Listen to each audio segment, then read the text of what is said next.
एक बार फिर से पीटीआई आज़ादी पार शो की बात करेंगे। हॉकी स्टेडियम में पंडाल तैयार हैं, कायदीन और शुरका की आमद का सिलसिला जारी है, जबकि ज़मान पार्क में भी पीटीआई रहनुमा इमरान खान से मुलाकात कर रहे हैं। इमरान खान की स्पीच के जो निकात हैं उनको फाइनलाइज किया जा रहा है। आज रात को इमरान खान कौम को आगे का लाहे अमल बताएंगे, जबकि 12 बजे यक ज़बान होकर कौमी तराना पढ़ा जाएगा, आज़ादी का जश्न मनाया जाएगा। आज़ादी का 75वां साल है और इसी को सेलिब्रेट किया जाएगा।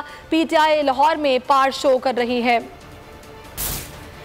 और अभी आप ये चिन्योट के मनाजिर देख रहे हैं, जहाँ पर देखा जा सकता है कि पीटीआई के सपोर्टर्स एक रैली की शक्ल में लाहौर की जानिब गामजन हैं और जोशो खरोश इनका आसमान पर दिखाई दे रहा है।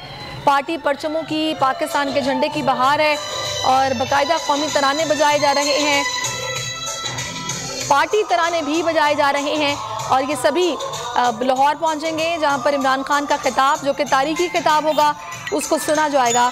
आगे की हिकमत अमली, आगे का प्लान क्या होगा, वो आज पता चलेगा। तहरीक इंसाफ की रैली चिन्योट से लाहौर के लिए रवा दवा है, मनाजिर में आप देख सकते हैं।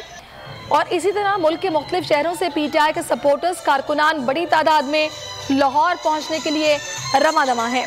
चिन्योट के मनाजिर, जहां पर तहरीक इंसाफ की रैली देखी जा सकती है, कारकुनान, सपोर्टर्स, पार्टी परचमों और कौमी परचमों के साथ लाहौर की जानिब रवा दवा है। सब्सक्राइब करें और बेल दबाएं ताकि कोई खबर रह न जाए।